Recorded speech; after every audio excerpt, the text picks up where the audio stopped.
Pa, pa, pa, pam, pam, pa, pa, pa, pam, pam, pa, pa, pa, pam, pam, turpin, qui a sifflé le penalty. Non, c'est juste pour la blague.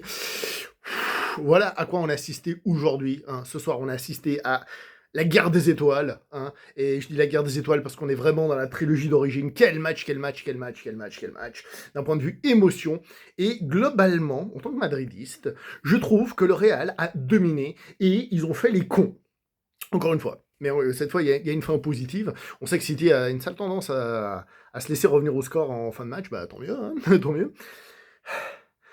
Globalement, le Real a dominé. Alors au début, c'était... Ça m'a rappelé le match de la saison passée. C'est-à-dire le Real se crée des occasions. La saison passée, le Real avait marqué ce match retour. Là, ils l'ont pas fait. C'est City qui marque.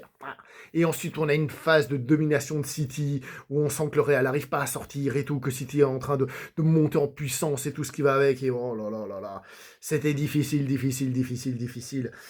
Et puis, en fin de deuxième mi-temps, le Real est reparti de l'avant et s'est créé des occasions. Trop d'occasions vendangées face à une équipe comme City, hein, ça c'est pas tolérable, hélas.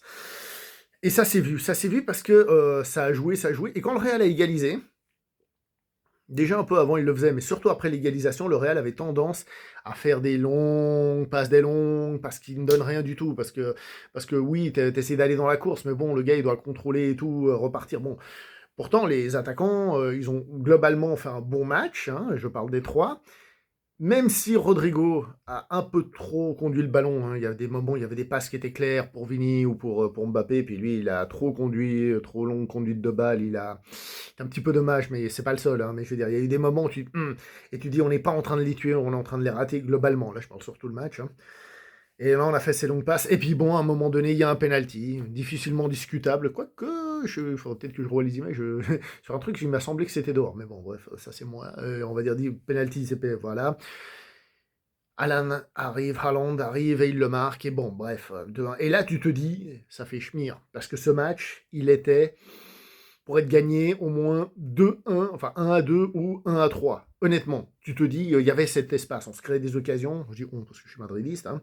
Le Real se crée des occasions, moi j'étais assis sur mon fauteuil, se crée des occasions, il y avait vraiment de quoi faire, il y avait des occasions, des trucs, des machins, et tu te dis que c'est frustrant globalement de ne pas avoir... de pas avoir fait, de pas avoir gagné 3, enfin 1-3 ce match et d'avoir juste fait un petit score comme ça, même si à la fin on est très satisfait.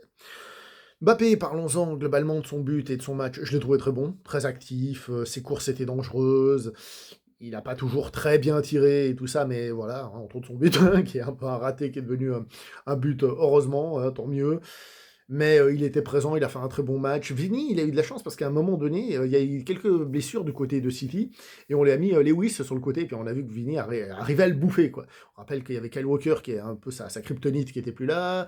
Du coup, ils ont mis un autre qui s'est blessé, donc on se dit il y avait de l'espace. Ça n'a pas été totalement on va dire ça, il n'en a pas totalement profité, mais il y avait cet espace, et puis voilà, bon bah voilà. Et, euh, et ensuite, hein, presque un contre, justement, un tir pas terrible, terrible, qui arrive sur le gardien, mais ça revient sur Brahim qui marque et qui ne célèbre pas son but parce que c'est un ancien de City, faut pas l'oublier, donc avec beaucoup de respect, il ne célèbre pas son but, bravo, bien joué, ça c'est une bonne éthique, je trouve, c'est bravo, félicitations.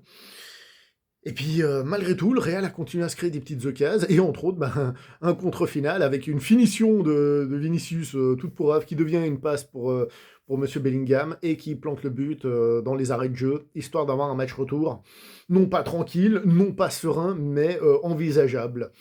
Vu que ça se jouait à Manchester et à l'Etihad Stadium, et que forcément, ben, on avait un petit peu peur, on va pas se mentir quand même, hein. On va pas se mentir, oui, City va pas bien, mais le Real va pas bien non plus. D'ailleurs, je profite, on a eu un Real qui a fait un vrai match. Cette fois, on a eu un Real concentré depuis le début, tactique, physique. Les passes étaient beaucoup plus rapides, des petites passes dans les petits espaces, des petites passes contrôlées. Vous savez, le ballon, il est là, hop, c'est pas juste je contrôle, c'est mon contrôle est une passe ou un truc comme ça. Enfin, je veux dire, c'était beaucoup plus rapide. Franchement, là, on a vu un vrai Real Madrid, comme quoi ça peut exister. Hein, des fois, faut pas trop forcer, mais ça peut exister. Par contre, je me dis que ce City, le Barça, par exemple, il les massacrerait, mais vous imaginez même pas. Le Barça, comme ils sont dangereux, oh là là, ils les auraient mais bouffés, hein, honnêtement. Euh, mais là, on a eu un vrai Real Madrid dans un match peut-être que justement on a surestimé City, même si hors de question de faire autre chose que de les surestimer au minimum, on va dire. Mais le Real a été présent, bon état d'esprit. J'ai rien à reprocher au Real Madrid ni à aucun joueur globalement. Valverde sur la droite, bah, je suis désolé, mais Valverde sur la droite, c'est Valverde. Et Valverde, ce n'est pas le nom d'un joueur, c'est un adjectif. C'est puissant, c'est fiable, il est uruguayen, mais si c'était une voiture, ce serait un Allemand. Je dis ça, je connais pas du tout les voitures, mais ce serait une Allemande. C'est dans le stéréotype que je dis ça. Bref, honnêtement, voilà, je peux pas filmer mieux que ça ce soir. J'espère que le son sera pas trop pourrave.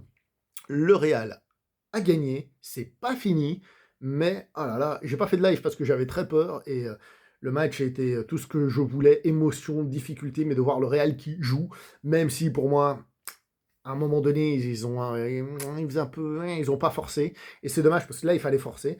Finalement, 1-2 ou 2-3, c'est le même résultat puisque le but à l'extérieur ne compte plus. Donc pour le moment, ça commence pas trop mal, hein. Ça se jouera à Bernabeu. On sait que le Real à domicile est capable de complètement tout foirer, hein. Parfois, le Real à domicile, c'est pas ce qu'il y a de mieux. Quoi qu'il en soit, eh ben, on a gagné. Enfin, on a gagné. Ils ont gagné. Je sais, mais moi, je suis madridiste. Hein. Donc, on a gagné. Voilà, je vais le dire comme ça. On a gagné et on a hâte d'assister à ce match retour. Match aller, match retour, il y a toujours ce côté très frustrant des matchs aller où tu as plein d'émotions, plein de trucs, mais tu n'as pas cette résolution. Vivement le match retour. C'était chaud, mais c'était bon. Franchement, ça a fait plaisir de voir le Real Madrid enfin jouer face à une équipe qui, peut-être, comme j'ai dit, on l'a surestimé, mais qui en tout cas était bien présente. Allez, bon, je m'arrête là parce que je vais me répéter. À la Madrid! À la Madrid!